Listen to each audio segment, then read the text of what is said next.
na po makalipas ang alas 12 ng inyong panangalian sa mga sandaling ito, mga amigos at mga amigas.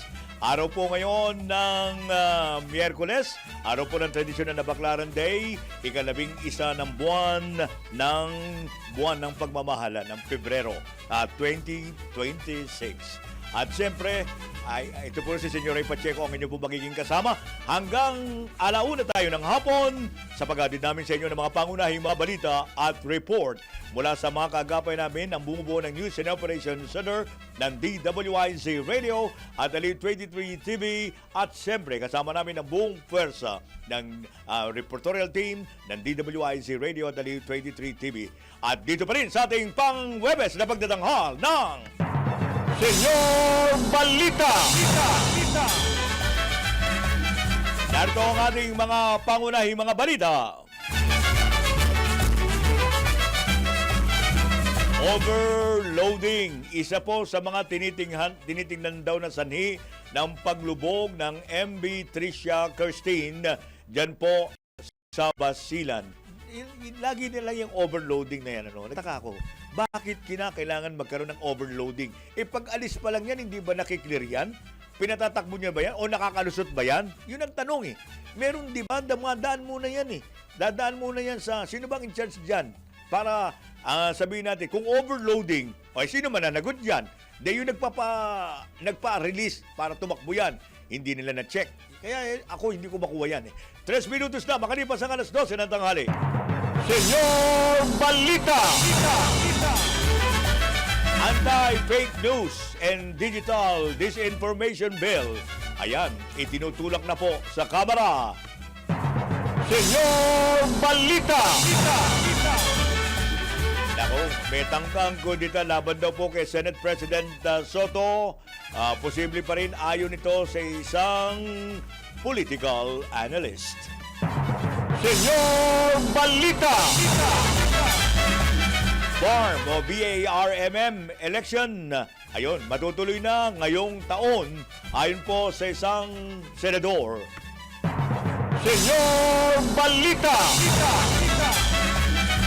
At isa pang luxury vehicle ng pamilya Diskaya. Ayun, tuluyan na pong naisubasta.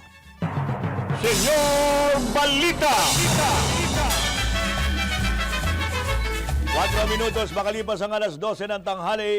Siyempre pa, bago ang pag-atid namin sa inyo ng mga detalye ng ating mga pangunahing mga balita ngayong araw na ito ng Miyerkules, ay atid muna namin sa inyo, whether you like it or not, ang magiging lagay ng ating panahon sa pamamagitan ng ating weather reporter, si Daryl Castaigne.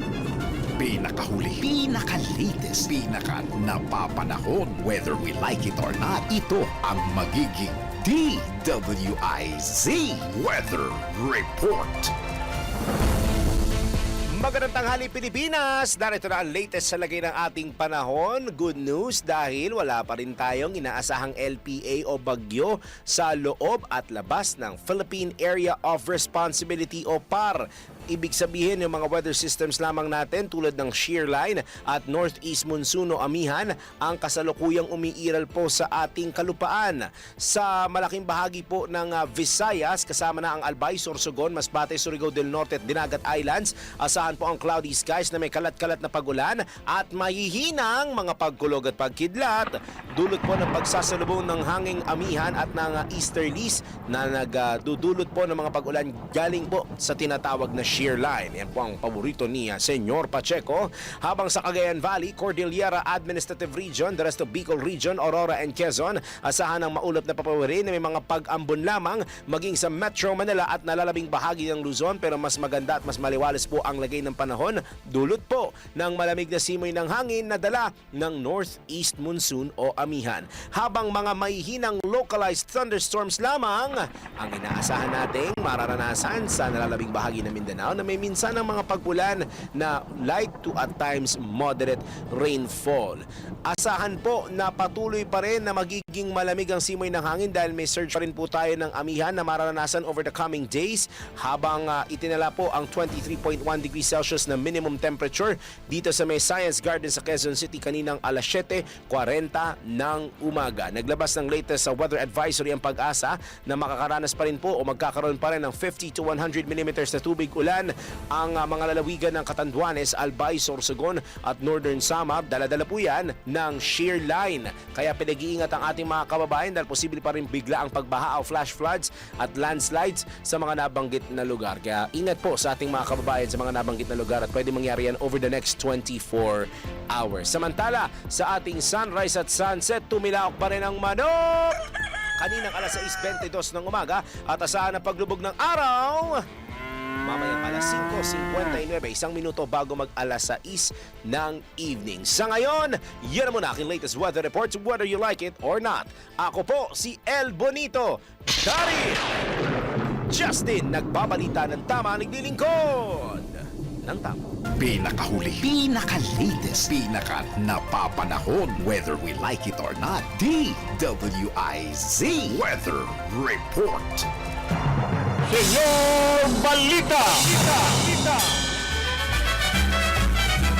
Muchas gracias. Maraming salamat, Daryl Justin, sa pinakahuling lagay ng ating panahon ngayong araw na ito ng Huwebes. Marami pong salamat at enter na tayo, arriba na tayo sa ating mga rumere-peking mga detalye ng balita.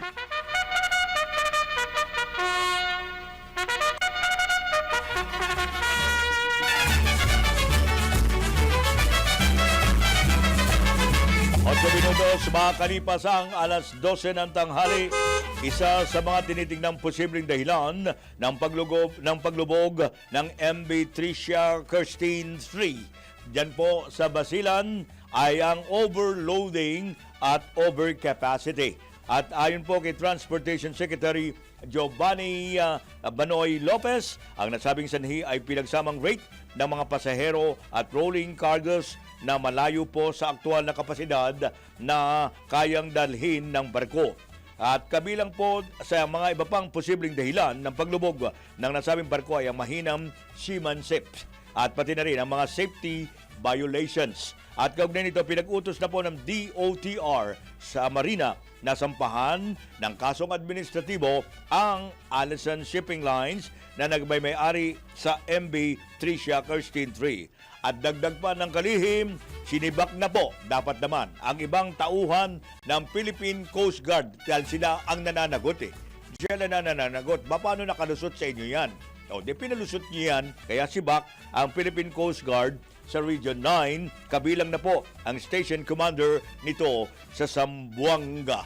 9 minutos, makalipas ang alas 12 ng tanghali. Senyor Balita!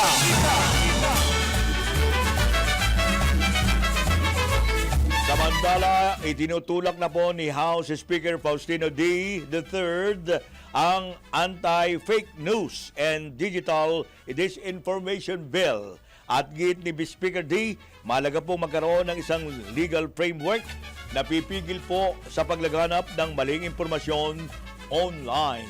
At ginagamit din niya ang fake news upang sirain ang tiwala ng publiko, impluensyahan ang pagboto sa halalan at panghimasukan ang seguridad ng ating bansa. At bukod pa niya ito sa masamang epekto ng fake news sa mental health ng mga kabataan na nakaka-epekto po sa kanilang paglaki at paniniwala. At inaasahan ding makatulong ang panukala sa pagpapalawig ng sa mga batas ukol sa online sexual abuse at child sexual abuse o exploitation materials. At una nang iniulat na kabilang sa bagong listahan ng LEDAC priority bills ng Administrasyong Marcos ay ang Anti-Fake News and Digital Disinformation Bill. Senyor Balita!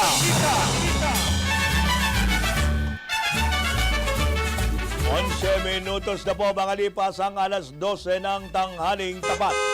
Oras ng inyong panangalian habang kayo na nananghali, tuloy-tuloy ang ating paghatid sa inyo ng mga pangunahing balita. May report muna tayong tatanggapin mula kay Gilbert Verdes mula sa Palasyo ng Malacanang. Pangulong Marcos, tiwalang di mauuwi sa Ghost Project ang pagtatayo daw ng mga silid-aralan sa buong Islas de Pilipinas. Detalye niyan mula kay Gilbert Perez. Gilbert? Tiwala si Pangulong Ferdinand Marcos Jr. sa kakayahan at katapatan ng mga lokal na pamahalaan na ipatupad ang programa para sa pagtatayo ng mga classroom sa bansa sa kanyang talumpati sa MOA signing ng Department of Education at mga probinsya para sa Nationwide Classroom Building Program. Sinabi ng Pangulo na tiwala siyang magiging maayos ang proseso at pagkumpleto sa classrooms construction. Naniniwala ang Pangulo na mismo ang mga tao ang kakalampag at sisita sa mga gobernador kapag may nakitang problema sa proyekto. Sinabi ng Pangulo na sa pamagitan ng MOA, tinitiyak na ang pondo ay magbubunga ng mararamdamang resulta. Patrol 13, Gilbert Perdes para sa Himpilang May Totong Las. DWIZ, nagbabalita ng tama, naglilingkod ng tama. Senyor Balita! Maraming salamat, Gilbert. Direktamente sa Palasyo ng Malacanang, 12 minutos makalipas ang alas 12 ng tanghali. Tiniyak naman ni Senate Majority Leader Juan Miguel Zubiri na matutuloy na ang eleksyon sa Bangsamoro Autonomous Region in Muslim Mindanao o BARM ngayong taon. Sa kanyang sponsorship speech para po sa Senate Bill 1587, ukol po sa resetting ng first regular Bangsamoro election, sinabi po ni Senator Zubiri na gaganapin na po ang nasabing halalan sa ikalawang Lunes ng buwan ng Setyembre. At para po sa senador, kung hindi magkakaroon ng halalan sa BARMM ay baka po masayang ang nararanasan ng pag-unlad ng naturang rehiyon.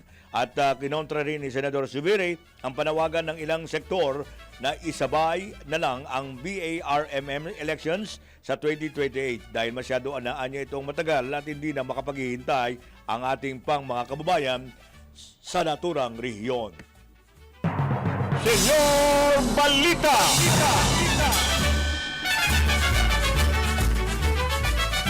13 minutos makalipas ang alas 12 ng tanghali. May report tayo mula kay Patrol 24, June Samson. Magiging laman ng Senate Blue Ribbon Committee sa issue ng flood control, posibleng magamit daw ng DOJ. Detalye mula kay June Samson. June?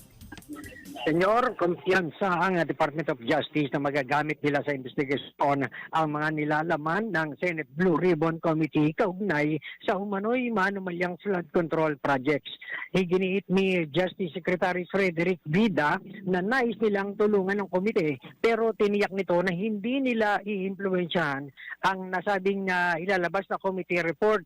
Ipinaliwanag ni Vida na desisyon ng Senado kung ano ang ilalagay sa report at kung sino-sino ang mga ire-recommendang kasuhan o maimbestigahan. Tiniyak naman ng DOJ na titimbangin at pag-aaralan ng prosekusyon ang magiging rekomendasyon na ilalabas ng Senado. Nilinaw naman ng DOJ na nakadepende sa respondent kung sino ang kanilang hahawakan. Pero kung may basbas mula sa Office of the Ombudsman, ay handa umano silang hawakan ng mga opisyal ng gobyerno para sa preliminary investigation at sa case build-up.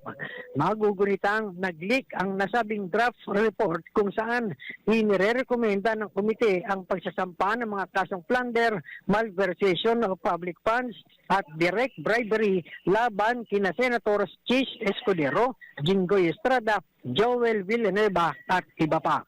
Patrol 24, June 2020, ito rin na WIZ, nagbabalita ng tama, naglilingkod ng tama. Senyor Balita! 15 minutos makalipas ang alas 12 ng tanghali. Maraming salamat, June Samson. Samantala, naisubasta na po yung Rolls-Royce Cullinan ng mag-asawang kontratista na sina Carly at Sarah Diskaya. Ang mahal nito, Rolls-Royce, ha? Sa Great Britain mo lang ito makagagamit, ha? Doon na sikat yan. Ito ay matapos ang tatlong bidding sa nasabing sasakyan. Nabili ang naturang luxury vehicle ng nag-iisang bidder na sumipot sa auction ngayong araw na Igorot Stone Kingdom Incorporated na sa presyong magkano? 29.026 million pesos mula po sa alok o floor price na 29.5 25 million pesos. Biro mo yun, kotse lang yan ha. Kotse lang yan. Akalain mo yan. Samantala, wala namang bid na natanggap sa unang 6 na Diskaya cars. Kabilang na po ang Lincoln Navigator na 8.6 million pesos, ang Alok at Cadillac Escalade na 8.27 million pesos. Gayon din ang Bentley Bentayga, titindi ng mga sasakyan ito, na ibinabana sa mahigit na 11 milyong piso. Ang Alok, mga hari lang itong kumakain, ang gumagamit nito eh. Ngunit wala rin nagbid.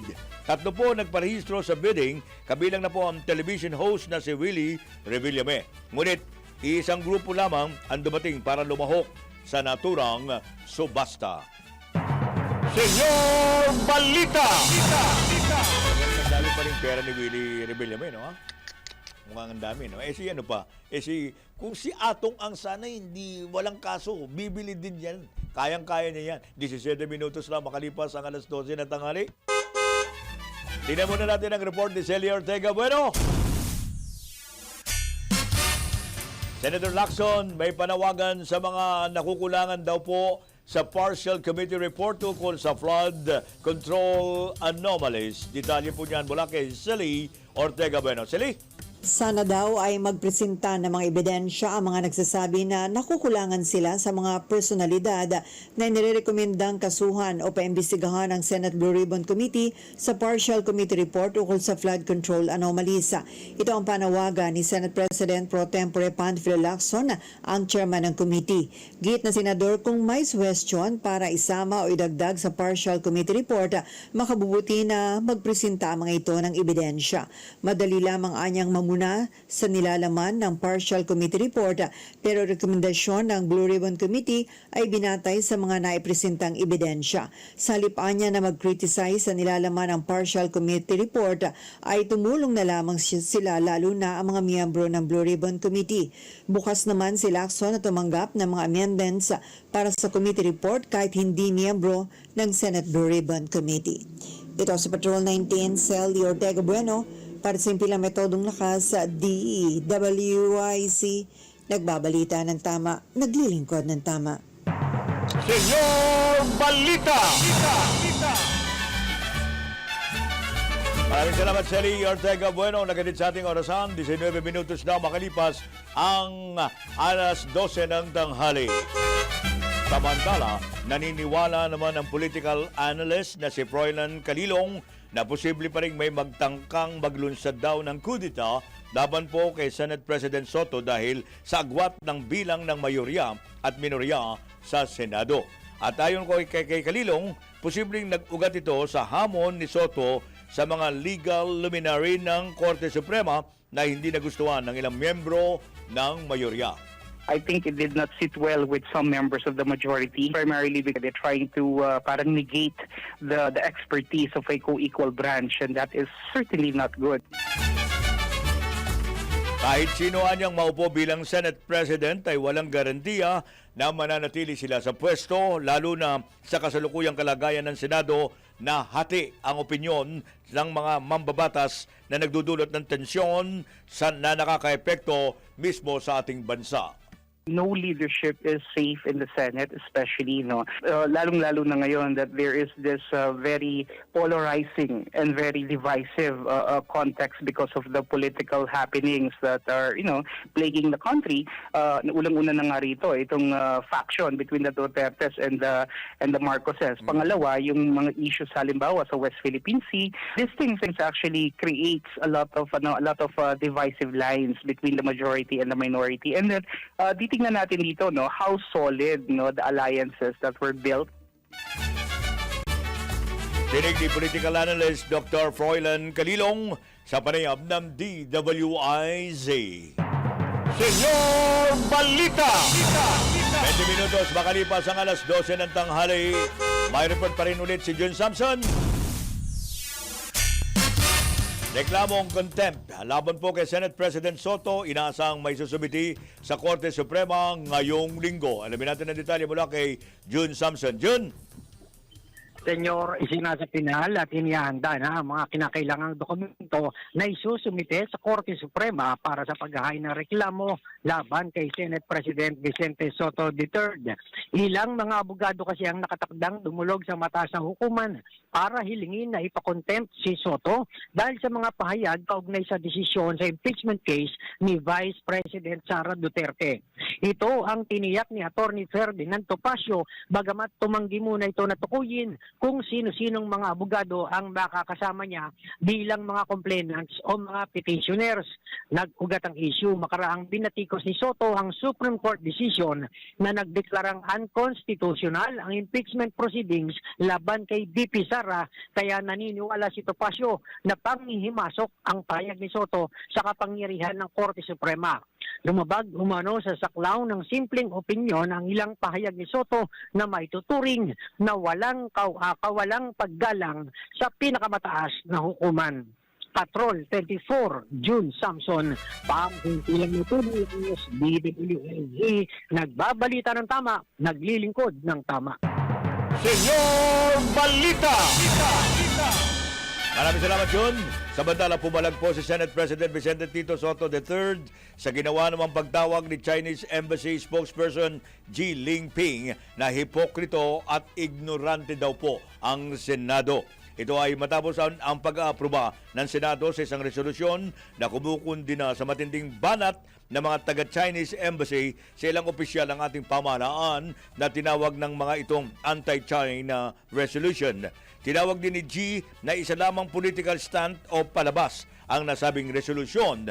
Ayon kay Senate President Soto, mukhang nais ng tagapagsalita ng Chinese Embassy na patahimikin ng Senado. Sinabi pa niya ng tagapagsalita ng Embahada ng China na tinatakot ng Senado ang Chinese diplomat, pero ang mga ito naman anya ang patuloy na walang galang sa kanilang batikos sa mga senador. Dagdag pa ng leader ng Senado, maaari din anyang sabihin ng konti lamang ang alam ng tagapagsalita ng Chinese Embassy ukol sa kung paano gumagawa ang diplomasya o gumagana ang diplomasya, at binigyang din nito ang paggalang ay nagbubunga ng respeto. Senyor Balita! 23 minutos makalipas ang alas 12 ng tanghali. May report tayo mula sa Kamara.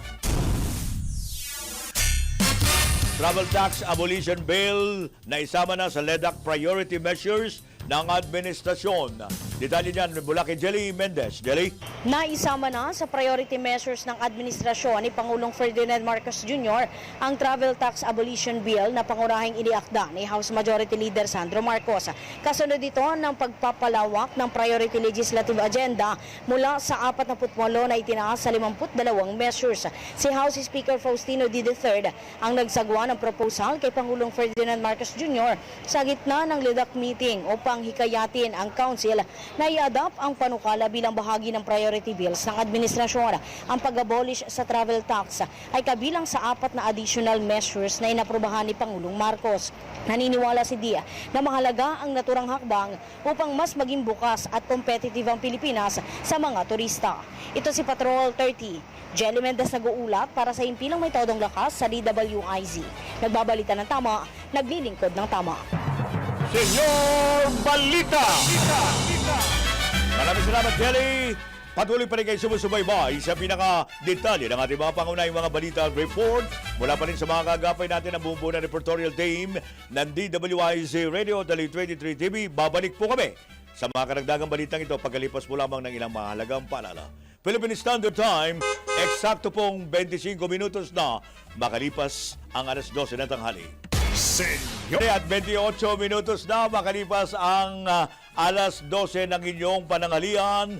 Medyo may nananghalian pa rin at this point. At siyempre patuloy pa rin kami sa paghahatid namin ng mga balita at report mula pa rin sa bumubuo na reportorial team ng DWIZ Radio at Daliw 23 TV. Tuloy-tuloy tayo sa mga balita at Senyor Balita! May report tayo mula kay Gilbert Perez.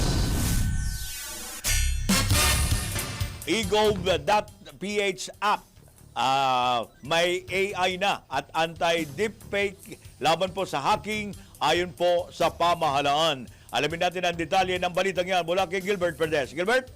Tiniyak ng pamahalaan na may dagdag na security features ang eGov.ph app kabilang na ang AI-powered check at anti-deepfake system para maprotektahan ng mga user laban sa hacking at identity fraud. Sa bagong Pilipinas ngayon public briefing, sinabi ni DICT Undersecretary David Almerol Jr. na ginagamit ang parehong teknolohiya sa ilang e-wallet platforms upang matiyak na tunay na tao ang nagre-rehistro at hindi peke o inedit daw yung video o larawan. Paliwanag ng opisyal, meron ng e-signature feature o sa app na maaaring gamitin kasama na yung Digital National ID sa pamamagitan ng QR code verification. Sa ilalim ng sistema, may control ang user kung ibabahagi ang kanyang datos at digital signature sa isang transaksyon. Nilinaw din ng DICT official na hindi nila iniimbak ang datos ng bawat ahensya kung saan nanatili raw ito sa mismong database ng mga ito at iba pang tanggapan na may sariling security systems. Bukod dito, sinabi ni Almerol na may two-factor authentication, OTP at face recognition verification ang app bilang dagdag na proteksyon sa bawat account. Patrol 13, Gilbert Perdes para sa Impilang May Todalas, DWIZ. Nagbabalita ng tama, naglilingkod ng tama. Senyor Balita! Maraming salamat, Gilbert. Direktamente mula pa rin sa Palasyo ng Malacanang. Samantala, tinanggap na po ni retired Supreme Court Senior Associate Justice Antonio Carpio ang hamong debate ni Senador Rodante Marcoleta hinggil sa West Philippine Sea. Sa pagtanggap sa hamon, iminungkahi ng retired justice ang two-part agenda para sa friendly debate kung saan tatalakayin po kung may legal bang West Philippine Sea at kung bahagi ba nito ang maritime features ng Kalayaan Island Group. At bago ito, nabatid na inimbitahan din si Senador Marcoleta ni Philippine Coast Guard spokesman Commodore J. Tariela para po sa mission flight sa West Philippine Sea. Bilang tugon, hinamon po ng debate ng Senador sina Carpio at Tariela, gayon din si University of the Philippines Institute for Maritime Affairs and Law of the Sea Director J. Batong Bakal bago po niya pagbigyan ang imbitasyon sa KIJ. Senyor Balita! Sino kaya mananalo? Sino kaya? Ayan, Marcoleta, 3 against the 3, ha? Matitindi yung kalaban ni Senador Marcoleta, ha? Puro ano yan, ha? Batikan yan. 32 minutos na, makalipas ang alas 12 ng tanghali. Muna natin ang report ni Jopel Pelenio. PNP nangako po ng buong suporta para maibalik sa normal ang kalagayan daw po sa Mindanao at iba pang lugar na naepektuhan ng bagyong Basyang. Detalye mula kay Jopel. Jopel? Wala ba? Okay, adjust muna natin. Mamaya tingnan natin ang komunikasyon mula kay Jopel. Kabilang naman po sa magiging prioridad ng Kongreso ay ang mga panukalang batas ukol sa abolition and travel tax, gayon din ang paglaban sa fake news. Ito po ay ayon kay Senate President Vicente Tito Soto III matapos po ang ikatlong pulong ng Legislative Executive Development Advisory o LEDAC dyan po sa Malacanang. Bukod po sa naturang mga panukalang batas, sinabi po ni Senate President Soto na dagdag din sa kanilang priority ang pag-amyenda sa anti-online abuse or exploitation of children and anti-child sexual abuse or tinatawag na Exploitation Materials Act or Republic Act 11930. At kabilang din ang Anti-Political Dynasty Bill at panukala ukol sa pagtatayo ng National Geriatric Center Hospital para po sa mga senior citizens, pati na rin ang ukol sa Classroom Acceleration Program. Paglikha ng Independent People's Commission na mag-iimbestiga sa mga anomalya sa infrastructure projects at pag-amyenda sa batas ukol sa party list system. Senyor Balita!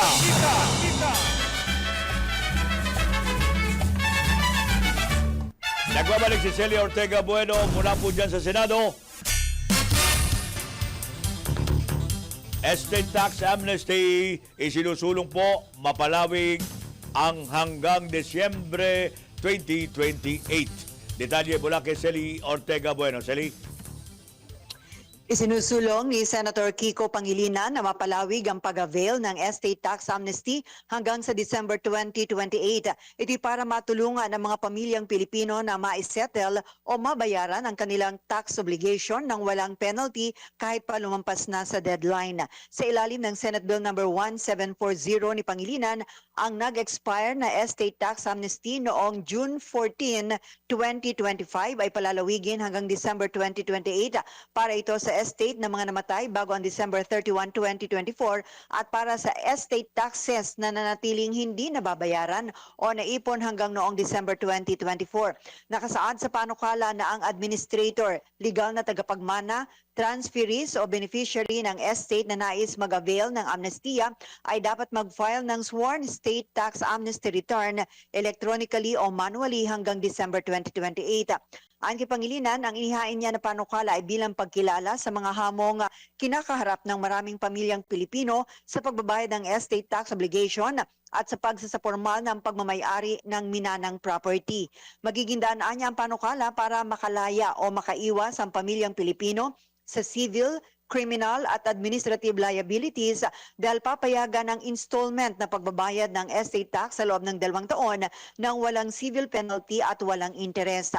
Matatanda ang ilang beses nang na-extend ang estate tax amnesty pero marami pa rin ang bigo na ito'y ma-avail kaya't marami pa ding nananawagan na sana'y magkaroon uli ng amnestiya sa pagbabayad ng estate tax. Ito sa Patrol 19, Celi Ortega Bueno para sa Impila Metodong Lakas sa DWIZ. Nagbabalita ng tama, naglilingkod ng tama. Senyor Balita! Maraming salamat, Celi Ortega Bueno. Nagatid sa ating orasan 36 minutos. Makalipas ang alas 12 ng tanghali. Samantala, humingi po ng update si Pangulong Ferdinand Marcos Jr. sa mga mambabatas tungkol po sa Senado o sa Estado po ng panukanang Anti-Dynasty Law. Ayon po kay Palace Press Officer Claire Castro, una nang kinumusta ng Pangulo sa ginanap na Legislative Executive Development Advisory Council o LEDAC meeting ang anti-political dynasty. Ito ay dahil nais-anya ng Pangulo at ng taong bayan na may sa batas ang panukala sa lalong madaling panahon. Sinabi pa ni Jose Castro, iniulat ni Senador Riza Ontiveros na nagsasagawa na ang Senado ng public consultation kaugnay nito na sinimulan sa Pasig City. Nakatakda rin naman silang magsagawa ng consultation sa Luzon, Visayas at Mindanao. Senyor Balita! Ina natin ang report ni Patrol 17, Jopel Pelenyo. Yung PNP nangako na po ng buong suporta para maibalik sa normal ang kalagayan po sa Mindanao at iba pang lugar na naepektuhan ng bagyong Basyang. Okay, tingnan natin ang detalye mula kay Jopel Pelenyo. Jopel? Ipinangako ng Philippine National Police ang buong suporta sa road clearing operations at iba pang post-disaster response sa Mindanao at mga lugar na lubang na apektuhan ng pananalasa ng Tropical Cyclone Basyang. Ayon kay PNP Chief Police General Jose Mencio Tates Jr., nalayunin ng inisyatiba na muling mabuksan ang mahalagang rutang pangtransportasyon na naharangan dahil sa bagyo. Base sa ulat, ilang mga kalsada at tulay ang nanatiling sarado sa mga motorista sa iba't ibang bahagi ng Visayas at Mindanao, kaya't inatasan ni Police General Nartates ang mga kaukulang Police Regional Offices na mag-deploy ng mga tauhan para makipagtulungan sa mga lokal na pamahalaan sa pagpapabilis ng pagtanggal ng mga nakahambalang na debris. Giit ni Police General Nartates na may sapat silang bilang ng mga tauhan para magbigay ng kinakailangang tulong sa mga residente habang pinananatili ng mga police commander ang mataas na antas ng presensya para matiyak ang kapayapaan at kaayusan sa mga apektadong lugar. Ito si Patrol 17 Chopel Pelenyo para sa Impilang May Kadulakas, DWIZ. Nagbabalita ng tama, naglilingkod ng tama. Senyor Balita! Maraming salamat, Jopel. 39 minutos makalipas ang alas 12 ng tanghali. Samantala, nilinaw po ni Ombudsman Jesus Crispin Remulla na hindi dapat baliwalain ang kanyang naging pahayag. Hinggil daw po sa anyay naka-standby na ang mga arrest team kahit pa nagmistula itong biro nung una niya itong banggitin. Ayon sa Tanod Bayan, bagamat maaaring pabiro ang pagkakalahad ng kanyang sinabi, seryoso siya sa mensahe nito. sa oras anya na may mailabas na warrant of arrest. Tiyak na ipatutupad ito ng pamahalaan at may mga nakahandang arrest team para po sa naturang layunin.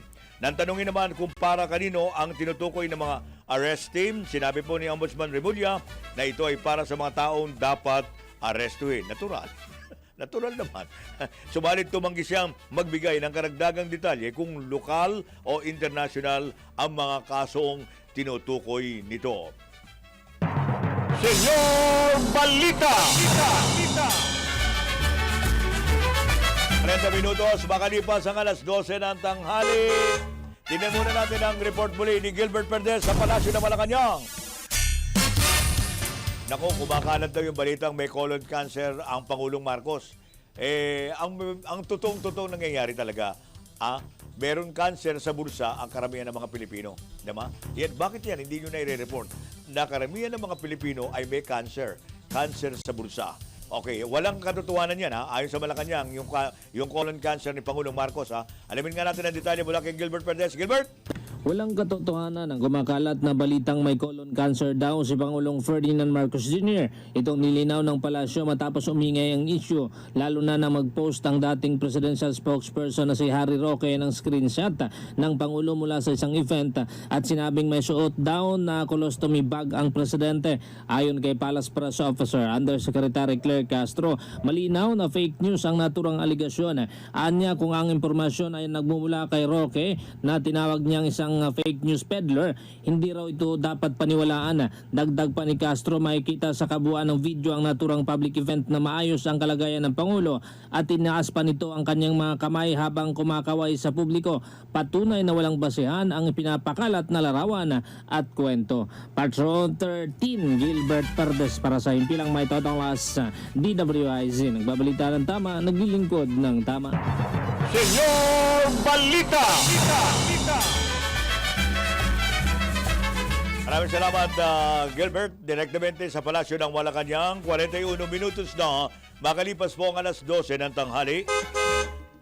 Samantala, nakikidalamhati po ang Malacanang sa pagpanaw po ni dating House Speaker Joe De Venecia Jr. Nakikiramay din po ang buong staff ng DWIC. At sa isang statement, inilarawan po ni Executive Secretary Ralph Recto si JDB bilang leader na may tapang at malasakit sa pag-unlad ng bansa. Matagal po namin nakasama ito Matagal namin nakasama. Ayon po kay E.S. Recto, kinatawan ni De Venecia ang grit and grace ng isang pinunong hindi nasisiyahan sa nakasanayan at patuloy na nagtutulak ng mga reforma upang mabasag ang mga hadlang sa progreso. Binigyan din ni E.S. Recto ang ambag ni De Venecia bilang diplomat, negosyante at mambabatas mula sa pagsusulong ng kapayapaan, pagbubukas ng oportunidad sa mga manggagawang Pilipino sa ibang bansa, hanggang sa pagpapatibay ng mahalagang batas laban sa monopolyo at para sa mas maayos na serbisyo publiko. Anya, mananatiling inspirasyon ng advokasya ni JDB para po sa prinsipyo, pagkakaisa at makabayang pamumuno. Senyor Balita! 43 minutos na makalipas ang alas 12 na tanghali. Nagbabalik si June Samson.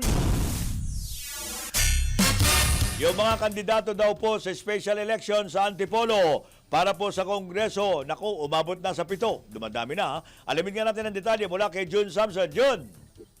Senyor, 7 ang inaasahang kakandidato sa 2nd District ng Antipolo para sa idaraos sa special elections matapos ang filing of candidacy. Sinabi ni COMELEC Chairman George Erwin Garcia, may mga kilalang politiko at personalidad na naghain na ng kandidatura. Mayroon din anyang isang ordinaryong mamamayan mula sa Antipolo na tumakbo sa halalan. Ayon kay Garcia, may tuturing na maganda ang kinalabasan ng filing of candidacy dahil nagpapakita ito ng pagiging maging masigla at buhay na demokrasya sa ikalawang distrito ng Antipolo. Inaasahang ilalabas ang final list of candidates sa pagtatapos ng unbanked session ng COMELEC at matapos isumite at aprobahan ang opisyal na listahan. Sa kasalukuyan, wala pa umunong natatanggap na petisyon ng COMELEC para i-disqualify o kanselahin ang kandidatura ng alinman sa 7 aspirante. Nilinaw din ng COMELEC na ang gaganaping halalan ay manual election kung saan hindi nakaprint ang mga pangalan ng kandidato sa balota at isusulat mismo ng mga botante ang pangalan ng kanilang napiling kandidato. Patrol 24, June Samson. Para sa impilang may todong lakas, DWIZ, nagbabalita ng tama, naglilingkod ng tama. Senyor Balita! Maraming salamat, John Samson. At marami pa rin salamat sa mga report pa rin natin. At patuloy pa rin kayo sumusubaybay sa pag-aatid namin sa inyo ng mga detalye ng mga pangunay natin mga balita at report mula sa mga bumubuo ng reportorial team ng DWIZ Radio at Aliw 23 TV. Babalik po kami pagkalipas po lamang muli ng ilang mahalagang paalala. Philippine Standard Time, 45 minutos na. Makalipas ang alas 12 ng 49 minutos na, makalipas po ang alas 12 ng tanghali. Nagbabalik tayo sa patuloy na pag-atid pa rin namin sa inyo ng mga detalye ng mga pangunahing balita at report. Samantala, 49 minutos na, makalipas ang alas 12 ng tanghali, mayroon nang pong paalala sa atin ang PAGCOR upang sugpuin ang lumalalang kaso ng iligal na online gaming sa bansa at protektahan ang mga manlalaro. Laban dito, inilunsad ng Philippine Amusement and Gaming Corporation of PAGCOR ang PAGCOR Guarantee website. At maaaring i-check ng publiko sa nasabing website kung lisensyado at lehitimo ang isang online gaming site bago sila maglaro o magbayad. Regular na ina-update ang website at may direktang link ito sa mga lisensyadong gaming platforms. Ayon po kay PAGCOR Chairman and CEO Alejandro Tenco, matutulungan ito ang publiko na makaiwas sa panininlang habang pinoprotektahan ang kanilang karapatan bilang manlalaro. At paalala pa ni Chairman Tenco na maging mapanuri sa bawat online gaming activity na sasalihan sapagkat dumarami po yung mga reklamo hinggil sa illegal na gaming sites na hindi nagbabayad ng kanilang panalo. Para po sa karagdagang impormasyon, bisitahin ang www.pagcor.ph/PagcorGuarantee. Senyor Balita! 50 minutos na makalipas ang alas 12 ng tanghali. Nagbabalik si Gilbert Perdes mula sa Palasyo ng Malacanang. Palasyo, itinanggi ang aligasyon na tila nawawalan na ng interes si Pangulong Marcos sa pagpapakulong sa mga sangkot sa flood control scam. Detalye mula kay Gilbert Perdes. Gilbert?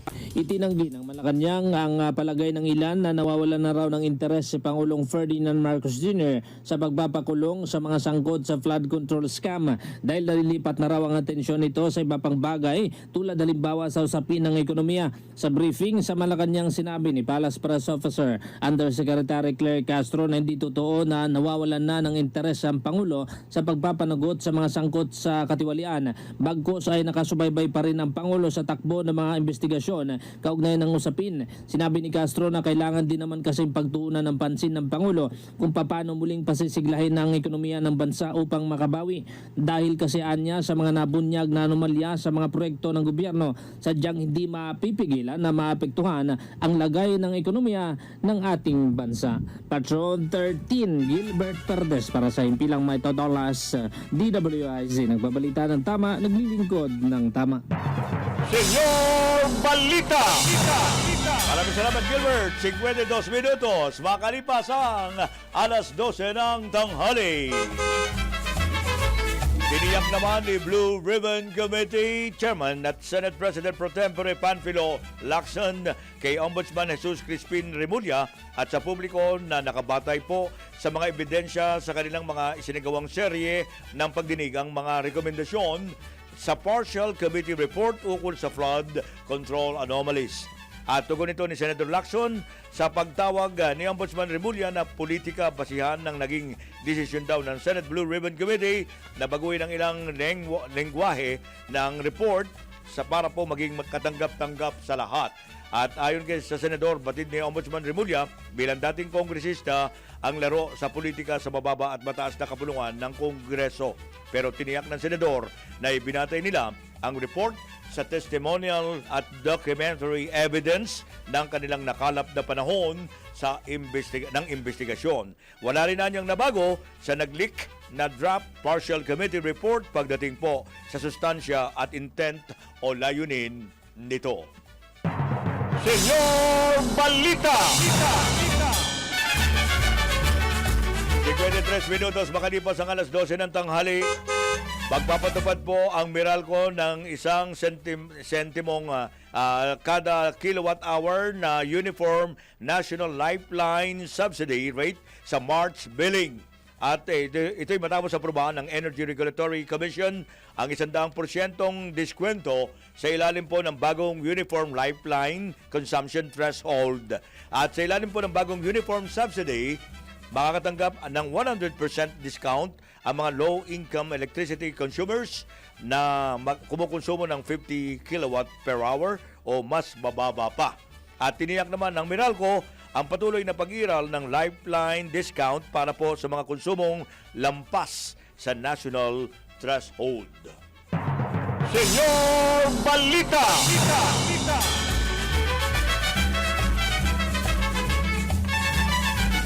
Paigtingin pa ng Office of the Ombudsman ang maagap na aksyon laban sa katiwalian sa pamahalaan. Sa isang press briefing sa Baguio City, sinabi po ni Ombudsman Jesus Crispin Remulla na nais niyang kumilos agad ang kanyang tanggapan at hindi lamang umaksyon kapag may reklamo na. At malaga niyan, sinagawang strategic planning session upang malaman ang mga kakayanan at kakulangan ng tanggapan at mas maging handa sa paghabol sa mga tiwaling opisyal. Dagdag pa ni Ombudsman Remulla, dapat maramdaman ng mga tiwaling opisyal at pribadong individual na seryoso sila sa pagpapatupad ng batas dahil minsan ang takot sa parusa ang makapipigil sa paggawa ng mali. Senyor Balita! May report tayo sa Central Luzon. Dalawang individual na nagbenta ng baril at granada, tiklo sa bypass operation dyan po sa Pampanga. Nandun ang ating kasamang si Johnny Gole. Johnny? Yan, nakalabuso nga ngayon itong dalawang individual matapos silang arestuhin nitong intelligence office o intelligence branch nitong San Fernando City Police Station matapos itong bintahan ng dalawang baril at isang granada kagabi. Ayon dito kay Police Lieutenant Colonel Pearl Joy Gulyaya na halos ilang linggo rin umano nilang isinagawa itong nasabing transaksyon dito sa dalawang suspect na may kaugnayan sa inaalok nilang ibinibentang isang 38 kalibring baril at isang 22 caliber pistol na loaded ng mga bala at isang granada. Itong mga suspect hindi nila akalain na isang police asset yung kanilang naging transaksyon kaugnay nga sa nasabing bintahan ng mga nasabing hindi lisensyadong mga baril at granada. Kaya agad silang inaresto nitong mga backup operatives mula sa San Fernando City Police Intelligence Branch at backup nila itong Pampanga Police Intelligence Unit. Ang dalawang suspect ay kalabuso na ngayon dito sa City Jail ng San Fernando City Police Station habang inihanda na itong kaukulang kasong kakaharapin nila kasabay nitong isinasagawang ballistic examination dito sa dalawang baril upang malaman kung nagamit nila ito sa krimen. So yan ang update buwan dito sa City of San Fernando, Pampanga. Ito si Central Luzon Patrol, Johnny Gole para sa Impilang Ito Dulacan. DWIC, nagbabalita ng tama, naglilingkod ng tama. Senyor Balita! Maraming salamat ang ating kasama sa Pampanga at si Johnny Gole at 57 minutos na makalipas ang alas 12 ng tanghali. Tingnan natin ang report ni Melvin Machado. Disaster Emergency Response Contingent ng CAMSUR Provincial Police inalerto na po sa Dumang Shoreline sa Bicol. Detalye mula kay Melvin Machado. Melvin? Maliban sa regular na trabaho ng kapulisan ng Camarines Sur Police Provincial Office gaya ng pag-aresto sa mga wanted person, hindi nagpabaya ang bawat municipal police station sa lalawigan nang maramdaman itong nakarang araw ang pag-uulan dulot ng shoreline. Dahil nakaranas na ng mataas na tubig baha ang Camarines Sur noong Bagyong Christine, mahigpit na ngayon ang inspection at monitoring na ginawa ng Disaster Emergency Response advance contingent ng mga municipal police station lalo na sa mga low-lying areas. Sakaling mayroong pagtaas sa level ng tubig ay hudyat ito upang i-alarma na rin ang mga residenteng nakatira malapit sa ilog upang sila ay lumikas. Labis naman ang pasasalamat dahil walang masyadong pagtaas ng tubig sa mga ilog kahit nagkaroon ng malakas na buhos ng ulan sa lalawigan. Ito ang Ronda Patrol, Melvin Machado para sa Himpilang May Todong Lakas, DWIZ. Nagbabalita ng tama, naglilingkod ng tama. Senyor Balita! Amalos Melvin, direktamente sa Camarines Sur, nagatid sa ating orasan para po sa ating pansamantalang paghiwalay ngayong araw na ito ng Miyerkules. At siyempre po, sumayin niyo po mga kabuang mga detalye ng ating mga pangunay mga balita ngayong araw na ito. Kasama natin ang buong pwersa ng reportorial team ng DWIC Radio at Aliw 23 TV. Ganun din ang reportorial team nito. At bago tayo tuluyang magwakas, patama ko tayo. Ang powerful talaga ng chismis kapag meron daw screenshot. Susunod na po, ang Showbiz na Showbiz with Anton sa loob po lamang ng ilang sandali. At si Senyor Pacheco minsan pa nagsasabi, kami po ay nagbabalita ng tama, naglilingkod ng tama. Adios! Hasta mañana!